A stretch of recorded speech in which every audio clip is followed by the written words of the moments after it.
Have you ever wondered why some people seem to hold themselves back, stuck in the same patterns, unable to grow or thrive? The truth is, we all know someone like this. Or maybe, if we're honest, we've been that person ourselves. What if I told you there are 6 clear signs that reveal when someone is trapped in this cycle of foolishness? And what if recognizing these signs could change the way you see yourself and the world? This isn't about labeling others or pointing fingers. It's about shining a light on behaviors that block personal growth, harm relationships, and limit potential. By understanding these 6 signs, you can not only avoid them, but also transform your mindset, unlock new opportunities, and become a wiser, stronger version of yourself. Let's dive into what they are and how to overcome them, because wisdom isn't about knowing everything. It's about being open to learning and growing every step of the way. Sign 1. They have a closed mindset. Have you ever noticed how some people shut themselves off from new ideas? They hold tight to their opinions, refusing to entertain anything different from what they already believe. This behavior is one of the clearest signs of a foolish person. It's like locking yourself in a room with no windows or doors, safe from the outside, but completely cut off from growth and learning. A closed mind isn't just about rejecting new ideas. It's about fear, pride, and stubbornness. People with this trait build walls around themselves, believing they already know everything they need. They see the world in black and white, where anything unfamiliar or challenging feels like a threat. Instead of embracing opportunities to grow, they cling to what they know because it feels safe. But in doing so, they miss out on the chance to improve, learn, and connect with others. Let me tell you a story to illustrate this. Mark was a department manager at a mid-sized company. He had been in his position for over 10 years and was proud of how he had kept his team running smoothly. When a younger employee suggested using a new project management tool to improve efficiency, Mark dismissed the idea without a second thought. "We've always done it this way," he said. "If it's not broken, why fix it?"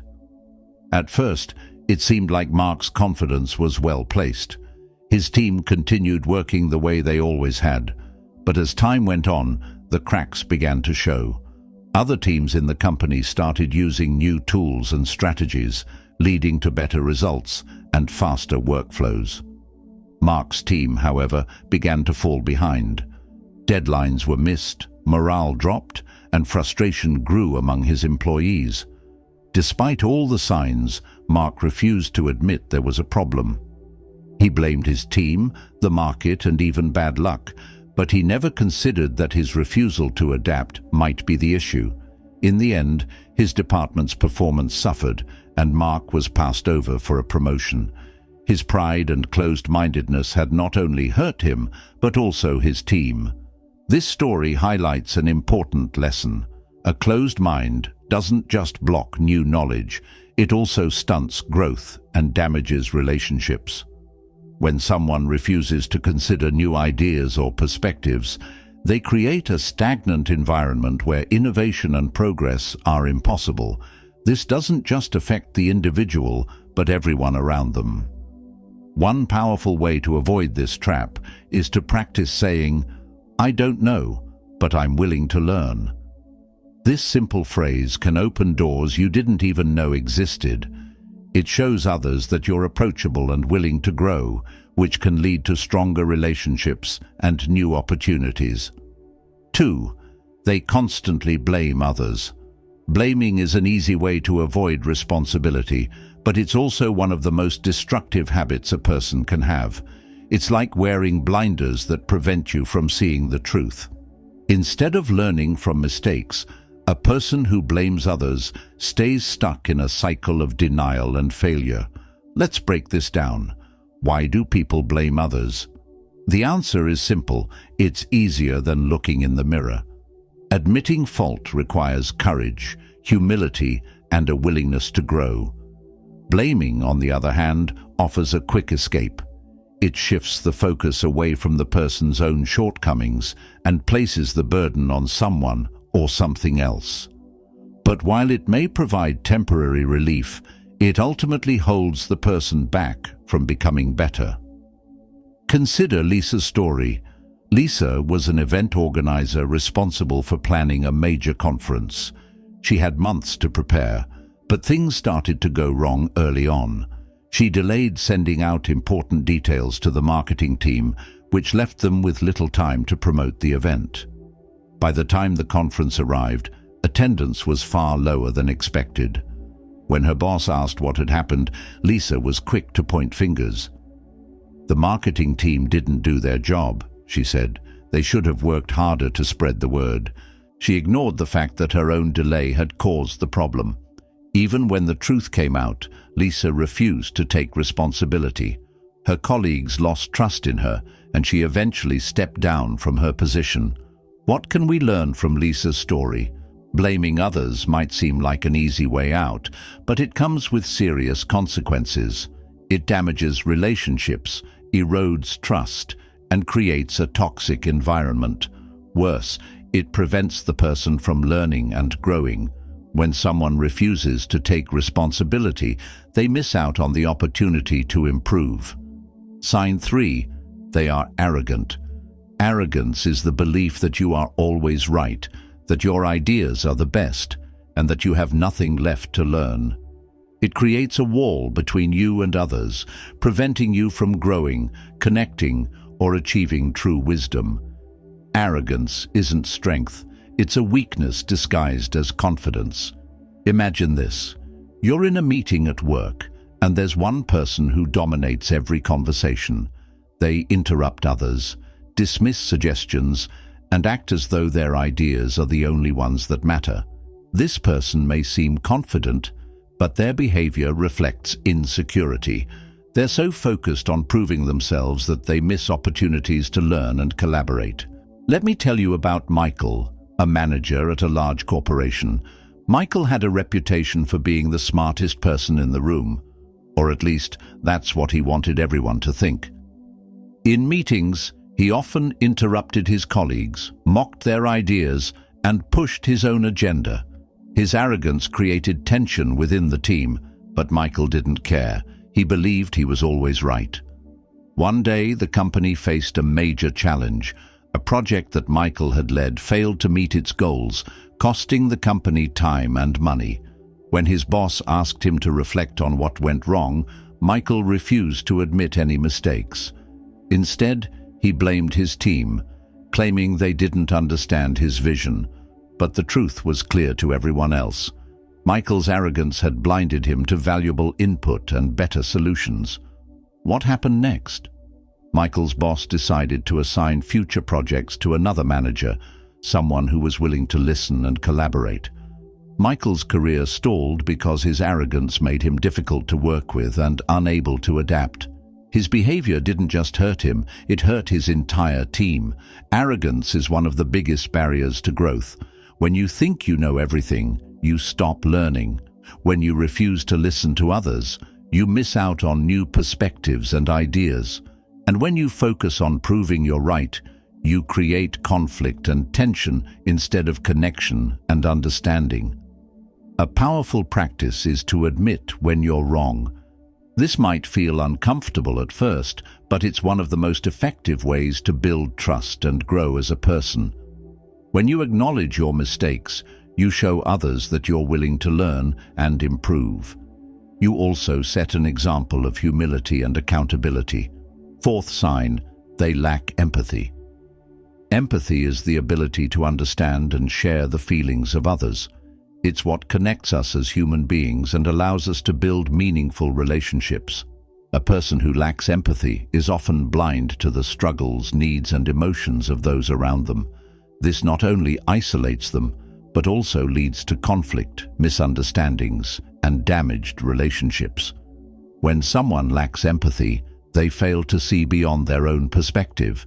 They dismiss the feelings of others, often unintentionally hurting them. This behavior creates barriers in both personal and professional relationships.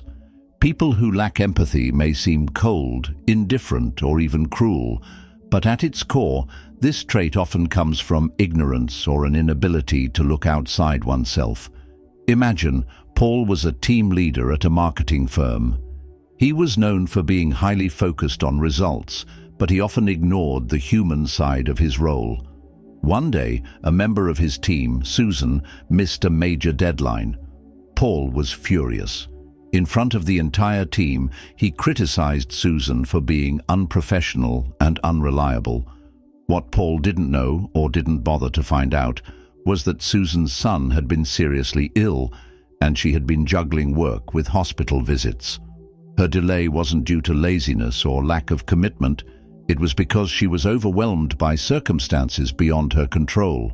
When Paul eventually learned about Susan's situation, it was too late. His harsh words had already caused significant damage. Susan felt humiliated and unsupported, and her trust in Paul was shattered. This situation not only hurt their working relationship, but also affected the morale of the entire team.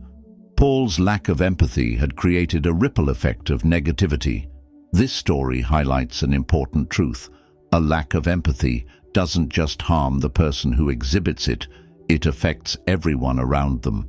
Empathy is what allows us to connect with others, understand their struggles, and offer support. Without it, relationships become shallow and transactional, lacking the depth that makes them meaningful. Fifth sign: fear of change. Change is a natural part of life, yet many people resist it with all their might. They cling to old habits, outdated ideas, and familiar routines, even when these things no longer serve them. The fear of change keeps people stuck, preventing them from growing and reaching their full potential. Why are people afraid of change? It often comes down to comfort and fear of the unknown. The familiar feels safe, even if it's not ideal. Stepping into something new can feel risky, uncertain, and uncomfortable. But the irony is that life is constantly changing, whether we like it or not. By resisting change, people don't stop it from happening. They only make it harder for themselves to adapt. Let me tell you about Michael. Michael lived his entire life in the same small neighborhood. He loved the familiarity of his surroundings, the same streets, the same neighbors, the same routines. When his grown children moved to a new city and encouraged him to follow, Michael refused. "I've been here my whole life," he said. "Why would I leave now?" At first, everything seemed fine. Michael continued with his usual routines, visiting the same coffee shop, talking to the same neighbors. But over time, the neighborhood began to change. Old friends moved away, local businesses closed, and the once familiar streets felt empty and unfamiliar. Michael began to feel lonely and disconnected, but his fear of change kept him from moving closer to his family. Eventually, Michael decided to visit his children for an extended stay. To his surprise, he discovered that the new city wasn't as intimidating as he had imagined. He found new places to explore, met friendly people, and began to see the value of change. When he finally decided to move, Michael realized that leaving his comfort zone had opened up new opportunities and brought him closer to the people he loved. Michael's story teaches us an important lesson. Change isn't something to fear, it's something to embrace. Resisting change might feel comfortable in the short term, but it often leads to stagnation and missed opportunities. On the other hand, embracing change allows us to grow, adapt, and discover new possibilities. So how can you overcome the fear of change? The first step is to shift your mindset. Instead of seeing change as a threat, start seeing it as an opportunity. Change often brings challenges, but it also brings growth. It pushes us out of our comfort zones and forces us to adapt, learn, and evolve. Another key is to focus on the potential benefits of change rather than the potential risks. Ask yourself, what's the best that could happen? By imagining the positive outcomes, you can shift your perspective and build excitement about the possibilities. Stoic philosophy offers valuable guidance on dealing with change. The Stoics believed that change is inevitable and that resisting it only leads to suffering. Instead, they taught us to accept change with grace and use it as an opportunity to grow. Epictetus, a famous Stoic philosopher, once said, "It's not what happens to you, but how you react to it that matters." This reminds us that while we can't control change, we can control how we respond to it. Sixth sign: talking more than listening. People who talk excessively often believe they have all the answers or that their opinions are the most important. They dominate conversations, interrupt others, and rarely take the time to truly listen. This behavior not only alienates those around them, but also blocks their ability to learn and grow. When someone talks more than they listen, they send a clear message: "What I have to say is more important than what you think." This attitude creates frustration and resentment, making it difficult to build meaningful relationships. It also prevents them from gaining valuable insights or perspectives that could help them grow as individuals. Imagine the story of John. John was a father of 3 who loved sharing his life experiences. At every family dinner, he would take over the conversation, telling long stories about his achievements, opinions, and advice. His children often tried to share their own thoughts and experiences, but John rarely gave them a chance to speak. He believed he was teaching them valuable lessons, but in reality, he was making them feel unheard and unimportant. One evening, John's wife suggested they discuss new ways to save money. She had ideas for reducing household expenses, but before she could finish, John interrupted with his own opinions. "We don't need to change anything," he said. "I know what's best for this family." His dismissal frustrated his wife, who stopped trying to share her thoughts. Over time, John's behavior created a rift in the family. His children and wife stopped confiding in him, feeling that their voices didn't matter. What John failed to realize was that listening is just as important as talking, if not more so. By dominating conversations, he missed the chance to learn from his family's insights and experiences. His refusal to listen also weakened his relationships, creating distance instead of connection. This story illustrates the harm caused by talking more than listening. When we focus solely on expressing our own thoughts, we lose the opportunity to understand others. We miss out on valuable perspectives and damage our relationships in the process. The Stoics valued silence and reflection, believing that wisdom comes from listening and observing rather than speaking. It's also important to create space for others in conversations. If you notice that you've been speaking a lot, pause and invite others to share their thoughts. You might say, "What do you think about this?" or "I'd love to hear your perspective." This not only encourages dialogue, but also demonstrates that you value their contributions. When you listen, you show others that you value and respect them. You create deeper, more meaningful connections and open yourself up to new ideas and insights. You also cultivate humility, recognizing that you don't have all the answers and that there's always more to learn. We've explored the 6 signs of a stupid person and how they can hold us back from growth, wisdom, and meaningful connections. Remember, these aren't traits we're stuck with. They're opportunities to reflect, learn, and improve. The journey to wisdom starts with self-awareness and the courage to change. If you found this video helpful, take a moment to share it with someone who might benefit. Don't forget to like this video and subscribe to the channel for more insights like these. Together, we'll keep growing, learning, and becoming the best versions of ourselves. Thanks for watching, and I'll see you in the next one.